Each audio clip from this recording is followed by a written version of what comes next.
Good morning students. आज मैं vector algebra के अंतर्गत स्केलर ट्रिपल प्रोडक्ट जो मेरा फर्स्ट वीडियो लेक्चर था उसके बाद आज उसी को कंटिन्यू आगे बढ़ाएंगे और स्केलर ट्रिपल प्रोडक्ट के प्रॉपर्टीज़ का उल्लेख करेंगे। इन प्रॉपर्टीज़ के सहारे तमाम सवाल बनेंगे और इससे जुड़े हुए और भी बातें आगे होंगी। तो आज हम लोग शुरू करें स्केलर ट्रिपल प्रोडक्ट के प्रॉपर्टीज से। पिछले क्लास में हम लोगों ने स्केलर ट्रिपल प्रोडक्ट क्या होता है डिफाइन किया था और उसका physical meaning volume of parallel pipette होता है, इसके बारे में हम लोगों ने संज्ञान लिया था। आज हम लोग इसके तमाम प्रॉपर्टीज का उल्लेख करें। Properties of scalar triple product. तो फर्स्ट प्रॉपर्टी हम लोग लिखें स्केलर ट्रिपल प्रोडक्ट का हम लोग एब्रिविएटेड फॉर्म में लिखेंगे STP. Scalar triple product that is STP preserves cycle. Preserves cycle.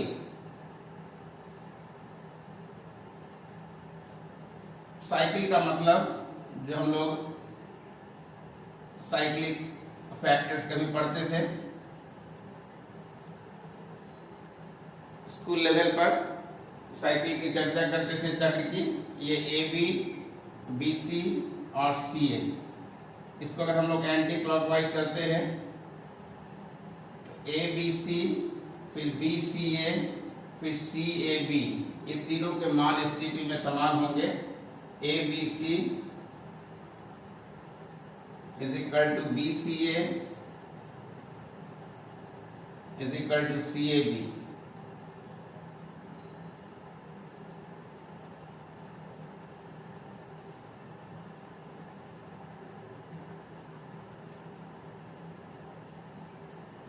इस चक्र को हम लोग देखें, इस चक्र अगर एंटी क्लॉकवाइज में ए से स्टार्ट करें then A B C, B से स्टार्ट करें बी सी ए, सी से स्टार्ट करें C A B, all are equal in value and each represents, हम लोगों को पता है कि एसटीपी का physical meaning volume of a parallelepiped होता है।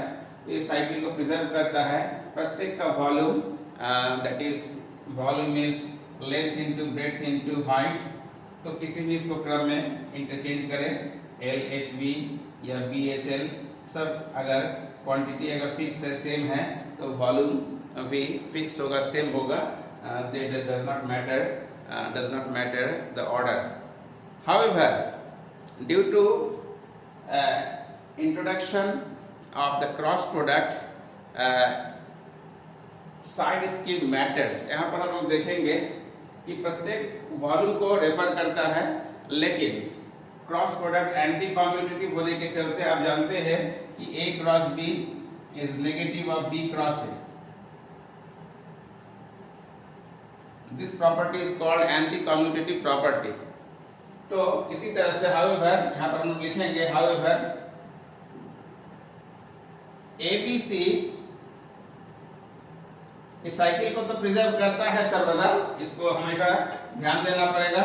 लेकिन अगर उसमें कोई दो consecutive, any two consecutive B C या ए सी या ए बी, वो any two if interchange consecutive और any two interchange then its value gets negative. जैसे ए बी सी को अगर ए सी बी लिखना चाहें then you get a negative value. Similarly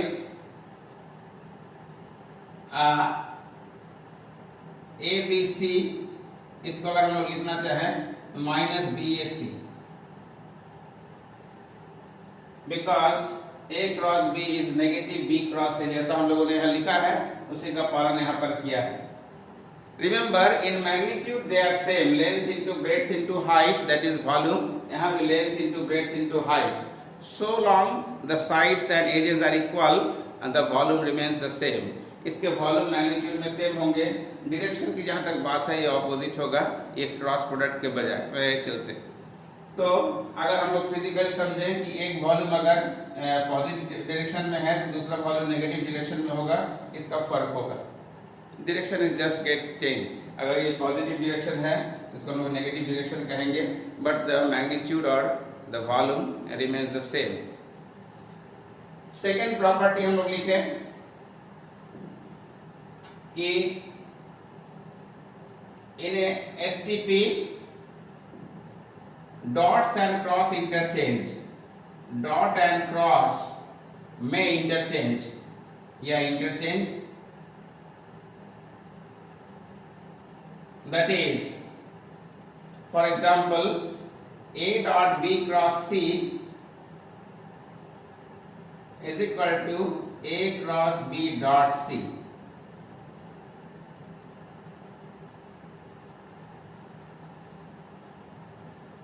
तो फॉर एग्जाम्पल हम लोगों ने देखा कि डॉट और क्रॉस बखूबी इंटरचेंज कर सकते हैं।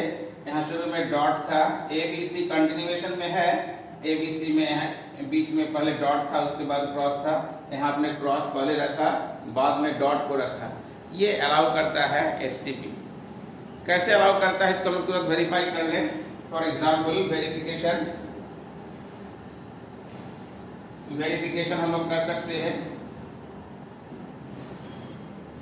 A dot B cross C, that is the left hand side, और A dot B cross C को आप ABC लिखते हैं।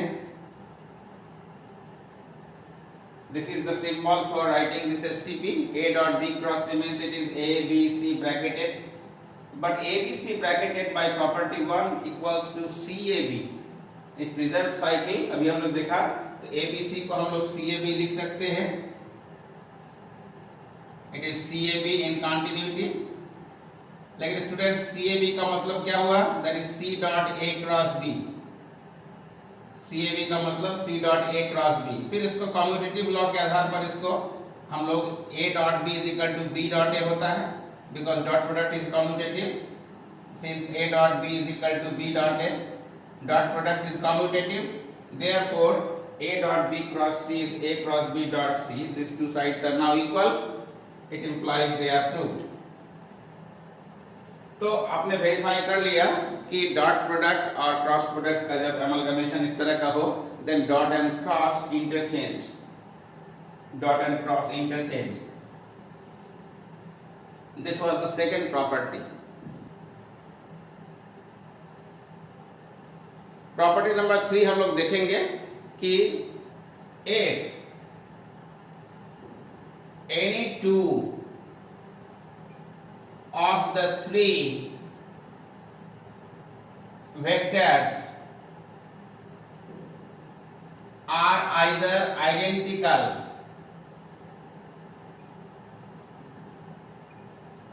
or collinear,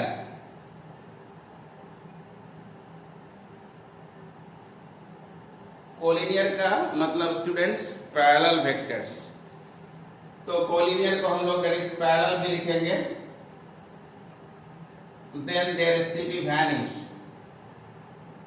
then there STP vanish.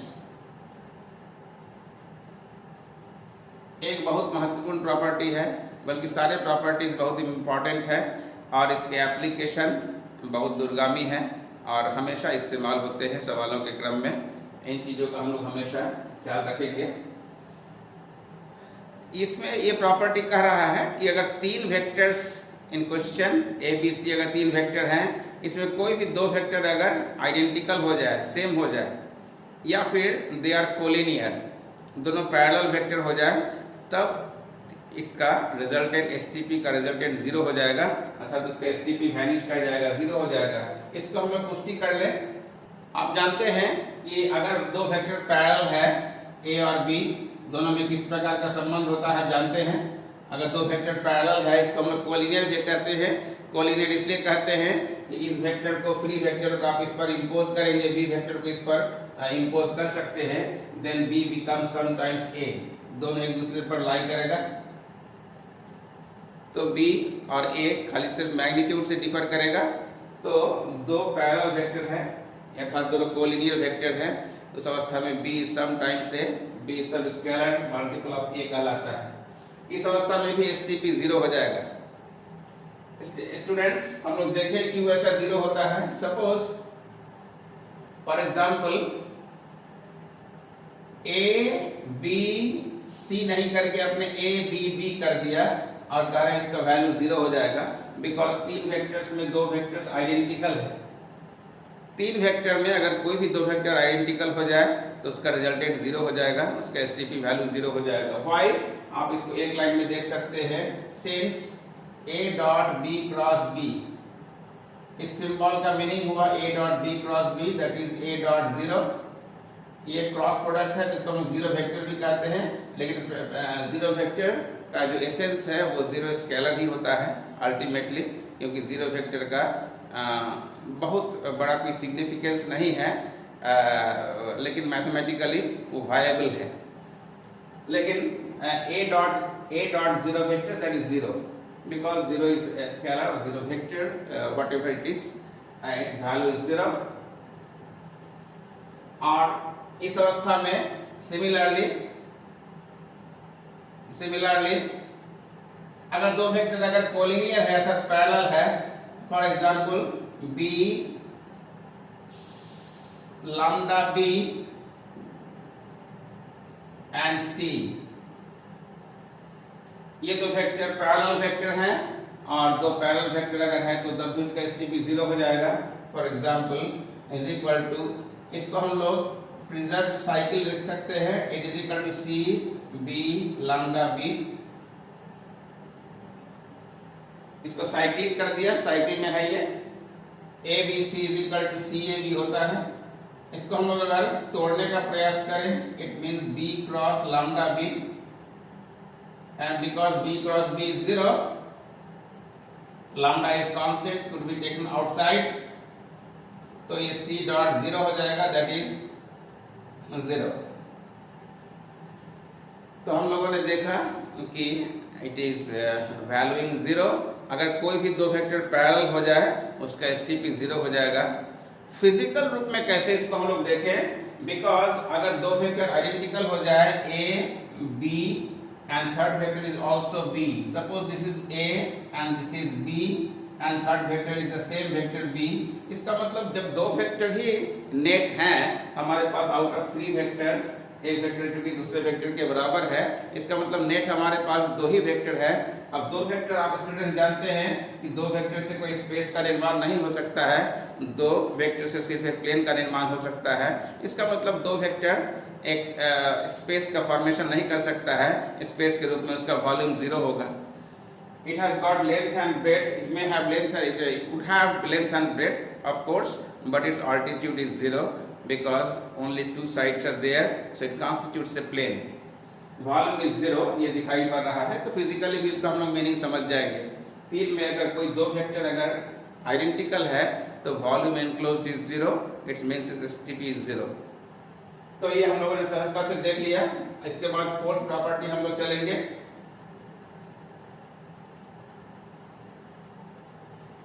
Fourth property कह रहा है कि what is the necessary and sufficient condition for 3 vectors to be coplanar. तो हम लोग यहाँ देखेंगे कोप्लानर होने के लिए क्या नेसेसरी कंडीशन है। द नेसेसरी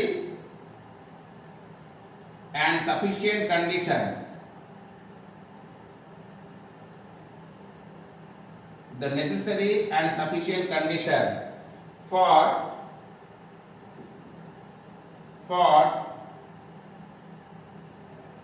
3 non-zero vectors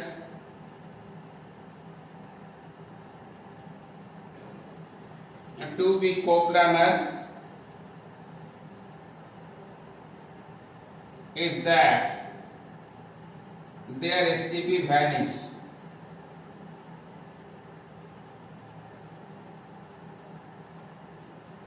तो देखेंगे कि अगर तीन नॉन जीरो वेक्टर है, ये अगर कोप्लानर है, तब उसके लिए आवश्यक शर्त क्या है कि उसका एसटीपी 0 हो जाएगा। इसका मतलब अगर कोप्लानर वेक्टर्स है निश्चित रूप से उसका नेसेसरीली उसका एसटीपी 0 हो जाएगा, वैनिश कर जाएगा। कॉन्वर्सली इसके कॉन्वर्स सोचें कि अगर एसटीपी वैनिश कर जाता है, अगर रिजल्ट हमारे पास आ जाता है कि एसटीपी वैनिश कर गया, तो निश्चित रूप से हम लोग देखेंगे कि कॉज वही है, निश्चित रूप से वेक्टर्स तीनों कोप्लानर हुए होंगे तभी एसटीपी वैनिश हुआ होगा। इसका मतलब दोनों एक दूसरे को इन्फर करता है, दोनों एक दूसरे को इम्प्लाई करता है। ऐसे बाय इम्प्लीकेशन घटना को मैथमेटिक्स में नेसेसरी एंड सफिशिएंट कंडीशन कहते हैं। तो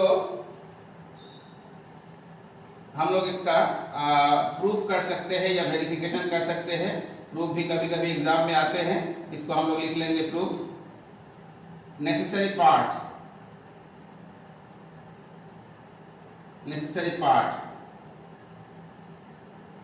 let the three non-zero vectors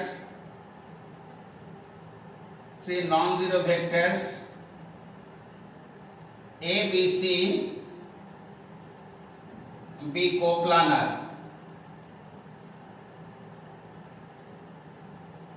अगर हम लोग ये लेके चलें कि तीन वेक्टर कोप्लानर है, तो इससे क्या इन्फर हम लोग कर सकते हैं, क्या रिजल्ट हम लोग निकाल सकते हैं, इसको देखें। इसके लिए क्या आवश्यकता है, उसके लिए कौन से आवश्यक शर्त जनरेट हो रहे हैं, इसको हम लोग अवलोकन करें। अगर तीन सपोज वेक्टर कोप्लानर हैं, कोप्लानर का मतलब तीनों वेक्टर से होता हुआ आप एक प्लेन ड्रॉ कर सकते हैं। A plane passes through the three vectors, और in other words three vectors lie in the same plane. तो अगर तीनों से होता हुआ अगर प्लेन पास कर सकता है, ऐसा हम लोग कहें, then one of these vectors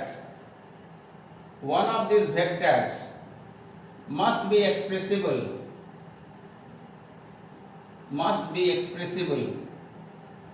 as a linear combination of the other two,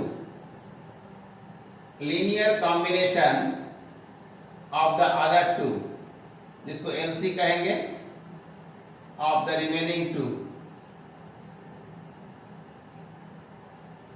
अगर तीन वेक्टर कोप्लानर है, तीन वेक्टर अगर कोप्लानर है, suppose this is your A vector and B vector and this is your C vector. अगर ये एक plane में लाई कर रहे हैं, अर्थात तीनों से होता हुआ एक प्लेन पास कर रहा है, तो हम लोग देखेंगे कि वन ऑफ देम, कोई भी तीनों में से कोई एक को बाकी दो के अलजेब्राइक सम के रूप में हम लोग लिख सकते हैं वेक्टर एडिशन के तहत। This is equal to this times this, suppose this times this. तो ये एडिशन रूल से इसको टैग कर सकते हैं। देन सी से C is equal to lambda B plus mu है, ऐसे हम लोग कर सकते हैं। तो अगर ऐसा हम लोग कर हमेशा अगर कोप्लानर वेक्टर है तो ऐसी स्थिति बनेगी, और ऐसा हम लोग लिख सकते हैं। तो इट इम्प्लाइज लेट, इसमें से एक कोई एक वेक्टर C को हमने चूज किया, suppose C is in the linear combination of the other two, तो C को हम लोग लैम्डा A प्लस म्यू भी लिखेंगे। और ये तभी और तभी लिखा जा सकता है when the three vectors are coplanar. Coplanar होने के लिए नेसेसरी कंडीशन है कि any one of them must be expressible as a linear combination of the other two. तो अगर ऐसा होगा, देन उस समय STP का हम लोग मूल्यांकन करेंगे, what is the value of A dot B cross C। और आप जानते हैं ABC का वैल्यू CAB के बराबर होता है साइकिल में, और CAB का मतलब student C dot A cross B। अब C का वैल्यू डाल देंगे, what is it, lambda A plus mu B dot A cross B। इसको अगर दो फलक में तोड़ दें, then is lambda A dot A cross B plus mu B times B A dot A cross B। इसको अगर STP के वर्जन में लिखें, then what it becomes AAB plus mu times it is BAB। इसको STP के version में हम लोगों ने लिख दिया। यहाँ दो वेक्टर्स आइडेंटिकल है, डेफिनेटली STP 0, यहाँ भी दो वेक्टर आइडेंटिकल है, definitely scalar product is 0, STP is 0। इसका मतलब नेसेसरीली होल्ड किया कि अगर वेक्टर कोप्लानर है ABC, then its outcome STP becomes 0 evidently. तो ये एक स्वाभाविक प्रक्रिया हो गई कि अगर कुछ कॉज है, अर्थात ये अगर कारण उपस्थित हो रहा है कि कोप्लानरिटी एक कारण है, तो उसके लिए ये कार्य हो रहे हैं। और अगर कार्य हो रहा है उसके लिए ये कारण है, ये दोनों एक दूसरे के इक्विवेलेंट कहलाएंगे। Necessary and sufficient condition. ये अगर वाइस वर्सा होल्ड करे कि ये होने से अगर ये हो रहा है और बदले में ये होने से ये हो रहा है, तो एक दूसरे को दोनों अगर एक दूसरे को इम्प्लाई करे, then is called necessary and sufficient condition. Theorem भी कंप्लीट तभी माना जाता है जब थियरम और उसका विलोम, जिसको हम लोग कॉन्वर्स कहते हैं, वो दोनों होल्ड करें। तो ये थियरम का एक हिस्सा हुआ। सफिशिएंसी इसका दूसरा हिस्सा।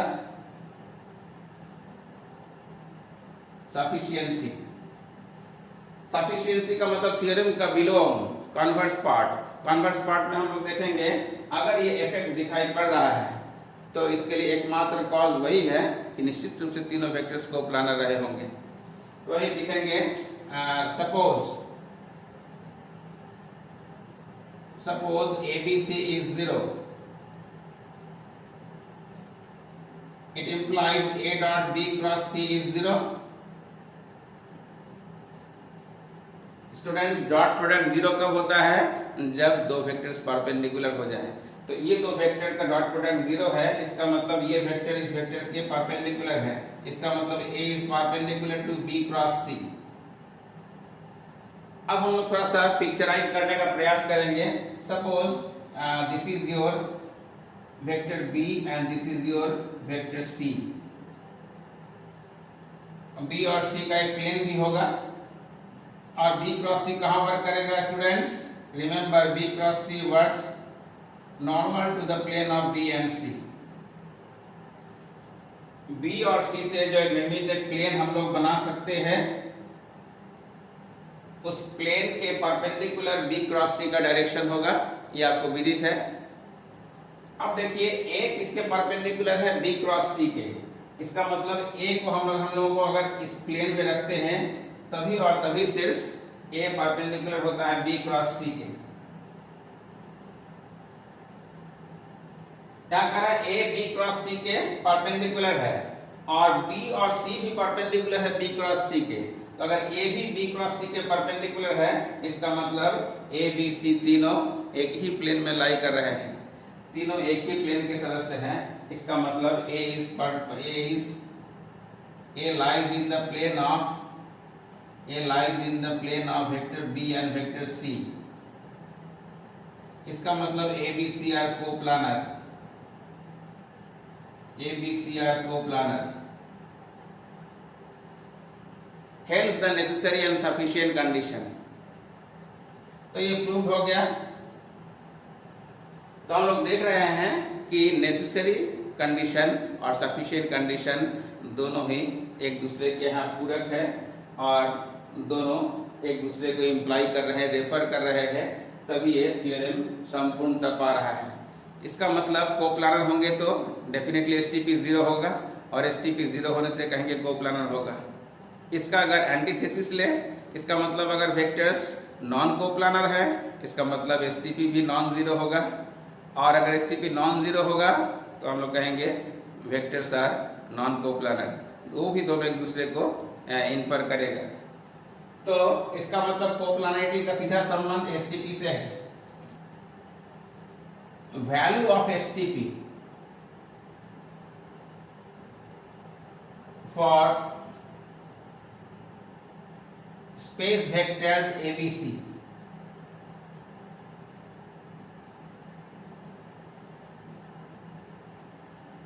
अब हम लोग STP का एक न्यूमेरिकल वैल्यू कैसे निकालेंगे, वो अगर स्पेस में तीन वेक्टर्स हो ABC, तब उसका STP में क्या वैल्यू होगा, इसको हम लोग रेखांकित करें। लेट सपोज स्पेस में A वेक्टर है, स्पेस में जब तक है तब तक इसको हम लोग तीनों कंपोनेंट के अलाउंग डिसॉल्व कर सकते हैं। सपोज इसके कंपोनेंट्स तीनों एक्सिस के अलाउंग A1, A2 और A3 हैं। इसी प्रकार B vector that is B1I plus B2J plus B3K और C vector that is C1I plus C2J plus C3K। अब हम लोग का टास्क क्या है? हम लोग का टास्क है STP का मान अब कंपोनेंट्स के टर्म में ज्ञात करना। तो then what is the value of STP? The STP ABC, that means A dot B cross C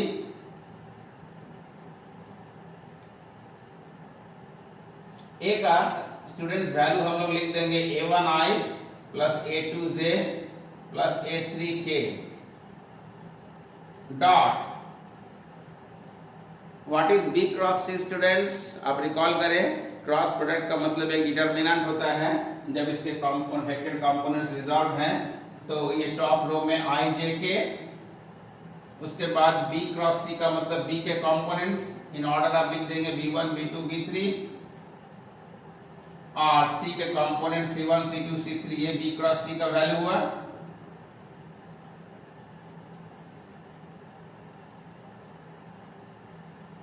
अब आप डॉट प्रोडक्ट ऑपरेट करेंगे, जैसे डिटरमिनेंट हमको तोड़ने आता है तो some times I plus some times J plus some times K होंगे, उसको फिर इससे डॉट लेंगे। जब भी डॉट लेंगे तो I डॉट I 1 हो जाएगा और I डॉट J 0 हो जाएगा, I डॉट K 0 हो जाएगा। तो यहां से अगर डॉट लेंगे तो A1 dot I that is A1 और J dot I that is 0, K dot I 0, अर्थात इस पूरे का अगर इससे डॉट लेते हैं तो हमारे पास सिर्फ A1 रेसिड्यू आता है।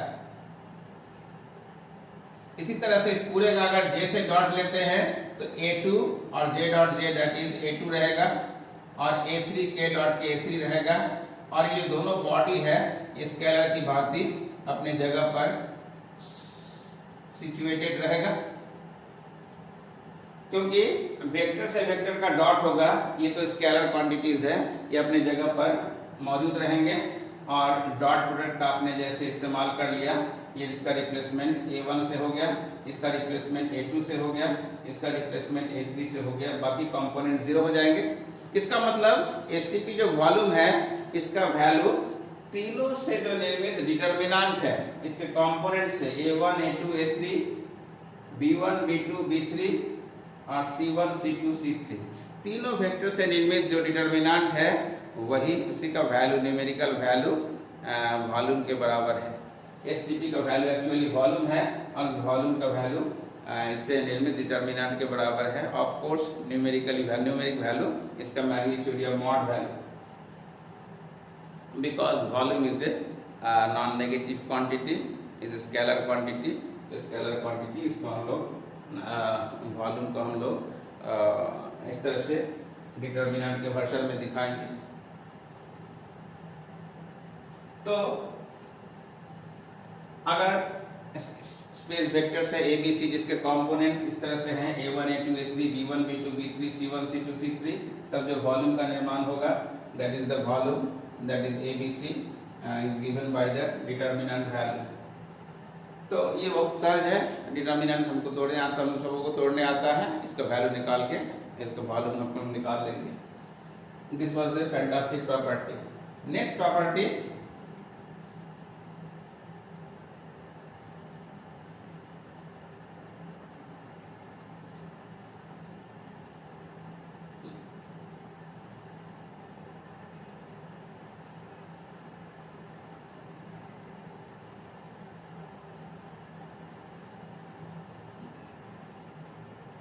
नेक्स्ट प्रॉपर्टी को यहां से देखना बड़ा सहज होगा।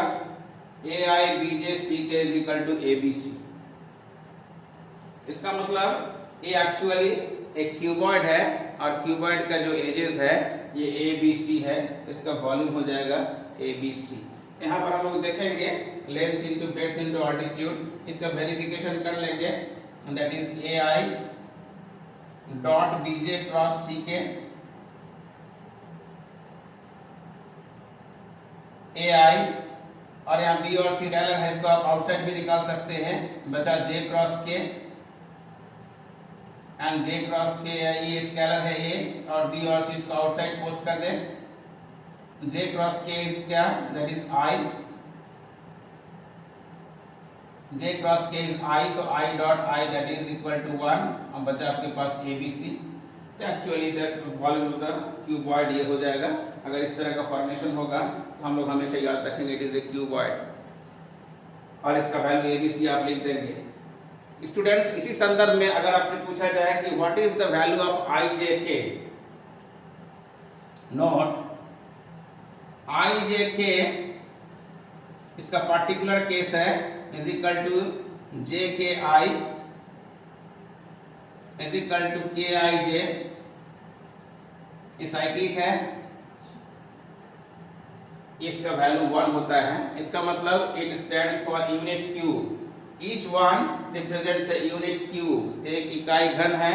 जैसे इसको अगर हम पिक्चराइज करें तो 1 इकाई, I का मैग्नीट्यूड 1, J का मैग्नीट्यूड 1, K का मैग्नीट्यूड 1, इससे निर्मित जो एक क्यूब होगा, क्यूब का वॉल्यूम 1 यूनिट होगा, because the length is 1, breadth is 1, altitude is 1। इसका मैग्नीट्यूड भी 1 है I का, J का मैग्नीट्यूड भी 1 है और K का मैग्नीट्यूड भी 1 है। तो 1 1 1 से जो वॉल्यूम तैयार होगा, लेंथ, ब्रेड्थ और अल्टीट्यूड तीनों एक इकाई है, वॉल्यूम भी एक इकाई होगा। This is called unit cube. IJK का वैल्यू यूनिट क्यूब है। इन टर्म्स ऑफ IJK इसको हम लोग I वेक्टर भी लिख सकते हैं, इसको हम लोग J वेक्टर भी लिख सकते हैं, इसको हम लोग K वेक्टर भी लिख सकते हैं। तो IJK से जो बना हुआ आपके पास क्यूब है, इसका वॉल्यूम 1 यूनिट हो जाएगा। और इसी का जनरलाइजेशन हम लोग करेंगे कि IJK से बना हुआ तो वॉल्यूम 1 इकाई है, लेकिन इसके लेंथ क्रमशः अब ABC हैं, A unit along X axis से, B unit along Y axis and C unit along Z axis. Students, अगर इसको इस दृष्टिकोण से देखें वॉल्यूम को, तो I के कंपोनेंट्स क्या हो जाएंगे? I के कंपोनेंट्स 3 डायमेंशन में 1 0 0 होगा। AI के कंपोनेंट्स क्या हो जाएंगे? That is A 0 0। इस तरह से BJ के कंपोनेंट्स क्या हो जाएंगे? That is 0 B 0। और CK के कंपोनेंट्स क्या हो जाएंगे? That is 0 0 K। तो अगर इस कंपोनेंट से अगर वॉल्यूम निकालना रहे A 0 0 0 B 0 0 0 K, तो इसका डिटरमिनेंट वैल्यू क्या हो जाएगा? 0 0 इसे C, it is C 0 0 C। इसका वॉल्यूम क्या हो जाएगा स्टूडेंट्स? That is ABC। तो इसको आप आसानी से ABC जज करके लिख सकते हैं, इसके प्रूफ से आप सरोकार रख सकते हैं। There are so many ways in mathematics to think over, to ponder over. गणित शास्त्र में तमाम दृष्टिकोण से आप चीज़ों को देखने का प्रयास करते हैं, एक बृहद फलक पर भी आप देखने का प्रयास करते हैं। तो इसको डिटरमिनेंट के हैसियत से भी देख सकते हैं, इसको अलजेब्राइक प्रॉपर्टी के हैसियत से भी देख सकते हैं। तो ये सारे प्रॉपर्टी आपके लिए बहुत जरूरी है। लास्ट 2 प्रॉपर्टी जिसका हम लोग जिक्र करेंगे और उसके आधार पर नेक्स्ट वीडियो लेक्चर में हम लोग इसके प्रॉब्लम्स को इंडिकेट करेंगे, क्योंकि इसके कुछ प्रॉब्लम्स बहुत ही शक्तिशाली होंगे। तो ये प्रॉपर्टी नंबर 7 लिखा जाए।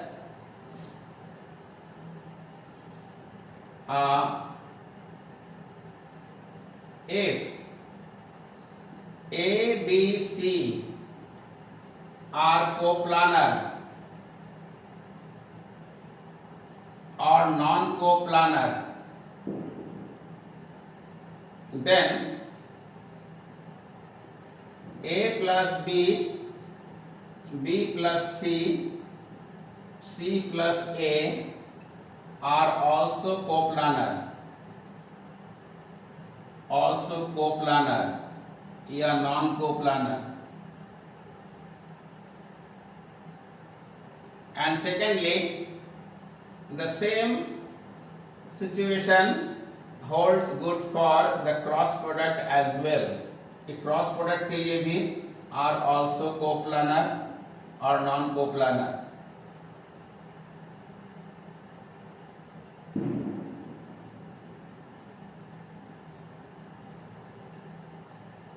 अगर ये 3 वेक्टर कोप्लानर हैं तो ये भी 3 वेक्टर्स कोप्लानर होंगे। ये 3 वेक्टर्स अगर नॉन कोप्लानर हैं तो ये भी 3 वेक्टर्स नॉन कोप्लानर होंगे। सिमिलरली ये तीनों अगर कोप्लानर हैं तो ये भी तीनों कोप्लानर होंगे। ये तीनों अगर नॉन कोप्लानर हैं ये तीनों भी नॉन कोप्लानर होंगे। इसका मतलब their coplanarity rests on the coplanarity of the parent vectors.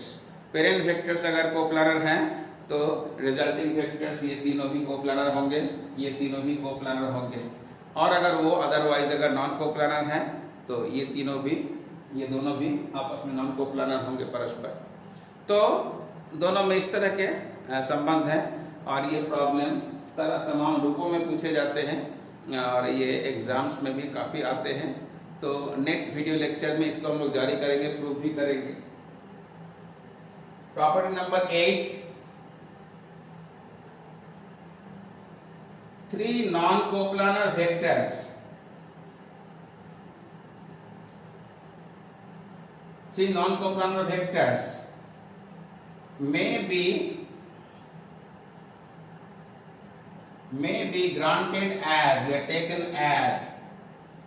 Students थोड़ा कॉमन सेंस लगा के आप बता सकते हैं कि अगर मुझे 3 कोई भी नॉन कोप्लानर वेक्टर का जिक्र करना है रैंडमली अगर 3 नॉन कोप्लानर वेक्टर आपको सर्च करने हैं तो आप क्या बताएंगे?